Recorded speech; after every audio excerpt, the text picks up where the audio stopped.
25তম জেলা সম্মেলন পাঁশকুড়ায় হচ্ছে এবং পাঁশকুড়ায় পার্টির রাজনৈতিক জীবনে আনডিভাইডেড জেলা, ডিভাইডেড জেলায় কোনো দিন এই ধরনের সম্মেলন হয়নি। সংকট সময়ে এই সম্মেলন পাঁশকুড়া পার্টি চ্যালেঞ্জের সঙ্গে গ্রহণ করেছে। পাঁশকুড়ার পার্টি কালকে সমাবেশের মধ্য দিয়ে প্রায় 5 শতাধিক প্রতিনিধি উপস্থিত থাকবে। 3 দিন ধরে চলবে। বিগত 3 বছরে আমাদের যেমন পর্যালোচনা হবে, আগামী 3 বছরের জন্য আমাদের নতুন কর্মসূচি, আন্দোলন, সংগ্রাম, সংগঠনের বিষয়ে গ্রহণ করা হবে। তার মধ্য দিয়ে আমাদের আবার নতুন জেলা কমিটি হবে। সেই জেলা কমিটি তারা সেই সিদ্ধান্তকে কার্যকরী করবেন। জেলা বা রাজ্য বা কেন্দ্রীয় নেতৃত্ব কি থাকার সম্ভাবনা রয়েছে আপনাদের? আছে তো, এখানে তো আসবে মোহাম্মদ সেলিম, রাজ্য সম্পাদক পলিট ব্যুরোর নেতা, রামচন্দ্র ডোম পলিট ব্যুরোর নেতা, শ্রীদীপ ভট্টাচার্য কেন্দ্রীয় কমিটির নেতা, সুজন চক্রবর্তী কেন্দ্রীয় কমিটির নেতা, দেবলীনা হেমব্রম কেন্দ্রীয় কমিটির নেতা, প্রাক্তন মন্ত্রী অনাদি সাউ, এছাড়া আরও প্রায় 4-5 জন আসবেন। শেষ মুহূর্তের প্রস্তুতি তো আপনি দেখলেন, কেমন কি অবস্থা রয়েছে? প্রস্তুতি আজ রাত্রি 12টার মধ্যে অল কমপ্লিট হয়ে যাবে। সমাবেশটা কোথায় হচ্ছে? এবং সমাবেশটা হচ্ছে পিডব্লিউডি গ্রাউন্ডে, আর সম্মেলনটা হবে আমারই যখন পঞ্চায়েত সমিতির সভাপতি ছিলাম, রবীন্দ্র নজরুল সদন এখানে করেছিলাম। এর জন্য আমাকে কেস খেতে হয়েছে। বেদখল করেছিল জেলা পরিষদের জায়গা, সেই জায়গাকে উদ্ধার করে এই বিল্ডিং করা হয়েছে।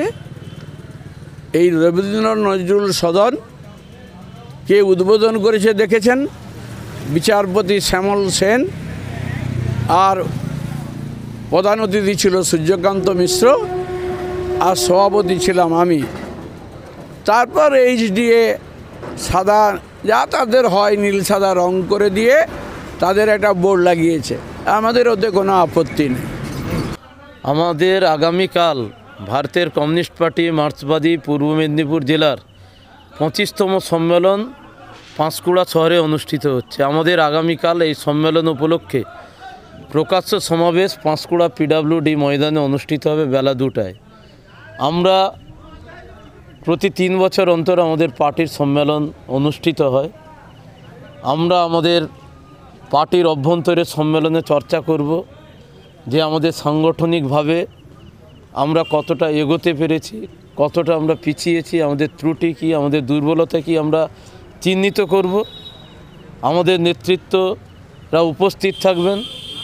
আমাদের প্রতিনিধিদের আলোচনার মধ্য দিয়ে আগামী দিনের আমরা দিশা ঠিক করব, কোন পথে আমরা পূর্ব মেদিনীপুর জেলা পার্টিকে আমরা শক্তিশালী করব, কোন পথে আমরা এগোবো। আমরা 3 দিন ধরে চর্চা করব।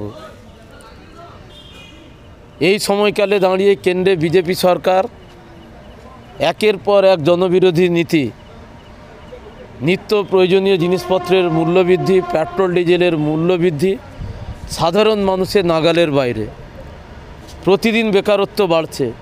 সারা দেশে ধর্মে ধর্মে বিভাজনের রাজনীতি, কাজ নেই।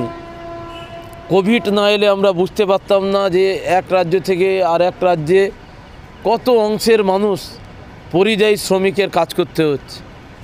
2011 সাল থেকে একটা সরকার, সততার বিজ্ঞাপন দেওয়া সরকার, যে সরকার সততার বিজ্ঞাপন দেয় অথচ দুর্নীতিতে আষ্টে পৃষ্ঠে তার নেতা মন্ত্রীরা জড়িত। কয়লা পাচার, গরু পাচার, নিয়োগ দুর্নীতি, এ রাজ্যের মা বোনেদের সম্মান প্রতিদিন নষ্ট হচ্ছে। আরজিকর মেডিকেল কলেজের একজন চিকিৎসককে ধর্ষণ করে খুন করা হয়েছে, তার পর্যন্ত বিচার হয়নি। আমরা অবাক হচ্ছি, একদিকে 90 দিনের মধ্যে বিজেপি তৃণমূলের সেটিংয়ের কারণে সিবিআই তার চার্জশিট দিচ্ছে না, তার জন্য জামিন পেয়েছে সন্দীপ ঘোষের মতো আরজিকর মেডিকেল কলেজে যিনি প্রিন্সিপাল ছিলেন, যিনি এই ঘটনায় অভিযুক্ত, তার জামিন হয়েছে। টালা থানার ওসির জামিন হয়েছে, আর একজন সিভিক ভলেন্টিয়ারকে বলির পাঠা করা হয়েছে। আমরা আমাদের এই সমাবেশে আমাদের নেতৃত্ববৃন্দ, আমাদের পার্টির পশ্চিমবঙ্গ রাজ্য কমিটির সম্পাদক মোহাম্মদ সেলিম, কেন্দ্রীয় কমিটির সদস্য সুজন চক্রবর্তী, দেবলীনা হেমব্রম, রাজ্য সম্পাদক মণ্ডলীর নেতৃত্ব আমাদের কমরেড অনাদি সাহু এই সমাবেশে বক্তব্য রাখবেন। আমাদের জেলার সম্পাদক সভাপতিত্ব করবেন। আগামী দিনে এলাকার মানুষের ভালোবাসা যোগ্য যাতে আমরা হতে পারি, আস্থা অর্জন করতে পারি, আমরা এই সমাবেশের মধ্য দিয়ে আমাদের নেতৃত্ববৃন্দরা সেই বার্তা দেবেন এবং আমরা সম্মেলনেও চর্চা করব। আমাদের ত্রুটিগুলোকে আমরা চিহ্নিত করে আমরা সামনের দিনে এগোবো, আমাদের পার্টিকে শক্তিশালী করব। এটাই আমাদের কাছে এই সময় চ্যালেঞ্জ। শেষ মুহূর্তে আমাদের পুরো পাঁশকুড়া শহরকে ঝান্ডা, চেন প্লাক, যা যা আমাদের নেতৃত্ববৃন্দের বিভিন্ন সময়ে তাদের মূল্যবান বক্তব্য সব কিছু দিয়ে পুরো পাঁশকুড়া শহরকে আমরা সাজিয়ে তুলছি।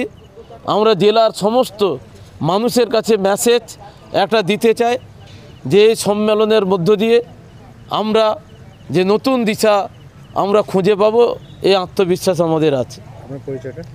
ইব্রাহিম আলী, সদস্য পশ্চিমবঙ্গ রাজ্য কমিটি। আমাদের 25তম সম্মেলন সিপিআইএমের পূর্ব মেদিনীপুর জেলা কমিটি। এই যে জেলার সম্মেলন, এই সম্মেলন মূলত বিগত 3 বছরে আমরা যা করতে পারলাম সাংগঠনিক দিক থেকে, রাজনৈতিক দিক থেকে, তার মূল্যায়ন হবে এখানে এবং তাকে সামনে রেখে আমরা প্রকাশ্য সমাবেশ করছি পিডব্লিউডি মাঠে।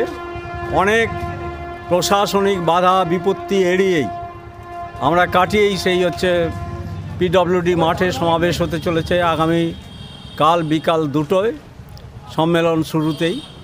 এবং সেখানে মোহাম্মদ সেলিম এবং সুজন চক্রবর্তী, দেবলীনা হেমব্রম, অনাদি সাউ এরা বক্তব্য রাখবেন। তারপর আমাদের এখানে ফ্ল্যাগ হোস্টিং হবে। ফ্ল্যাগ হোস্টিংয়ের পর তারপর আমাদের সম্মেলন হবে। মনে রাখতে হবে এই সময়ে টিএমসি যেভাবে আমাদের গোটা বাংলার সর্বনাশ করছে, সে বেকার যুবক থেকে আরম্ভ করে সমস্ত সাধারণ মানুষ, এবং যেভাবে জিনিসপত্রের দাম বাড়ছে এবং বিশেষ করে নারী নির্যাতনে গোটা পশ্চিমবাংলা যে ভয়ঙ্কর একটা রূপ নিয়েছে, তাও আমাদের পর্যালোচনার মধ্যে আসবে। আবার দেশে বিজেপি গভর্নমেন্ট তারা গোটা দেশটাকে বিক্রি করে দিচ্ছে, নয়া উদারবাদী নীতি গ্রহণ করে অতি দক্ষিণপন্থা, উগ্র দক্ষিণপন্থার দিকে যাচ্ছে। তার বিরুদ্ধেও আমাদের আলোচনা হবে কিভাবে আমরা আন্দোলন সংগঠিত করে এই উগ্রপন্থা, উগ্র হিন্দুত্ববাদকে আমরা আটকাতে পারবো এবং উগ্র হচ্ছে হিন্দু মৌলবাদী শক্তি যেভাবে দেশটাতে এক জাতি, এক ভোট এবং এক দেশ এই স্লোগান এনে আমাদের বৌদ্ধবাদকে ধ্বংস করতে চাইছে, তার বিরুদ্ধেও আমাদের আলোচনা হবে এবং আগামী দিনে আন্দোলন গড়ে তুলতে হবে। সেই পরিসরকে সামনে রেখেই আমরা হচ্ছে এই সম্মেলন সংগঠিত করছি। আমাদের পূর্ব মেদিনীপুর জেলার 25তম সম্মেলন সিপিআইএমের। এবং আমাদের এই কয়েকদিন ধরে আমাদের অসংখ্য কর্মী এখনও দেখছেন, আপনারা এখানে দেখছেন যে তারা গোটা পাঁশকুড়া শহরকে লাল রঙে রাঙিয়ে তুলেছেন এবং উৎসাহ উদ্দীপনার সঙ্গে নূতন নূতন কর্মীরা তারা হচ্ছে গ্রামগঞ্জ থেকে আরম্ভ করে শহরে সমস্ত জায়গায় কাজ করছে এবং কাজের মধ্য দিয়েই তারা এই সম্মেলন মঞ্চ সহ হচ্ছে গোটা পাঁশকুড়া শহরকে রাঙিয়ে তুলেছে। এবং যাতে আমাদের জেলার ডেলিগেট সহ অন্যান্য যে সাধারণ মানুষ আসবে তারাও দেখবেন যে পাঁশকুড়া যে আগামী দিনেও যে রক্ত পতাকাকে সামনে নিয়ে এগিয়ে নিয়ে যাবে এবং আন্দোলন সংগ্রামে প্রথম সারিতে থাকবে এবং এখানে সংগঠনকে শক্তিশালী করবে। এই নিয়েই আমাদের হচ্ছে আজকের বলতে পারেন সম্মেলন এবং আমাদের আজকের যে প্রস্তুতি পর্ব, শেষ সময়ের আমাদের যে প্রস্তুতি পর্ব, সেই প্রস্তুতি পর্ব আমরা করছি এবং এখানে অসংখ্য কর্মীরা সেই কাজ করছেন। সবাইকেই আমরা ধন্যবাদ জানাবো। ডেলিগেট কতজন আসবে আজকে? ডেলিগেট আসবে 413 জন। আর সমাবেশে কতজন জমা দেবে? সমাবেশে আমরা অবশ্যই পিডব্লিউডি মাঠ যাতে উপচে যায় এবং পিডব্লিউডি মাঠে প্রায় 20,000 মানুষের সমাবেশ হয়। আমরা অবশ্যই আশা করছি আমাদের সারা জেলার প্রায় এই মানুষ আমাদের অংশগ্রহণ করবে এবং নতুন রূপে পূর্ব মেদিনীপুর জেলা তারা আন্দোলন সংগ্রামে ঝাঁপিয়ে পড়বে। সেই উৎসাহ উদ্দীপনা নিয়ে সকলেই ফিরে যাবে এবং এখানকার মানুষ তারাও দেখবে যে পূর্ব মেদিনীপুর জেলায় বিশেষ করে অধিকারী ফ্যামিলি বারবার ধরে বলার চেষ্টা করেছে যে লাল ফ্ল্যাগ তোলার মতো লোক থাকবে না। তারাও এই বিজেপির নেতারাও দেখে নেবেন এবং টিএমসির নেতারাও যারা প্রতিনিয়ত আমাদের আক্রমণ করেছে, আমাদের এখানে শহীদ হয়েছে 2 জন, সব মিলিয়ে এখনও তারা বিভিন্নভাবে আমাদের আক্রমণ করার চেষ্টা করছে। তারাও বুঝে নেবে যে লাল পতাকাকে নিচে নামানো যায় না। তাকে যত আক্রমণ করবে সে তত বেশি শক্তি সঞ্চয় করবে এবং তত বেশি শক্তিশালী হবে এবং সেইটাই আমাদের আগামী দিন তা প্রমাণ হবে। আপনার একটু পরিচয়টা যদি বলেন। আমি সিপিআইএম পূর্ব মেদিনীপুর জেলা সম্পাদক মণ্ডলীর সদস্য।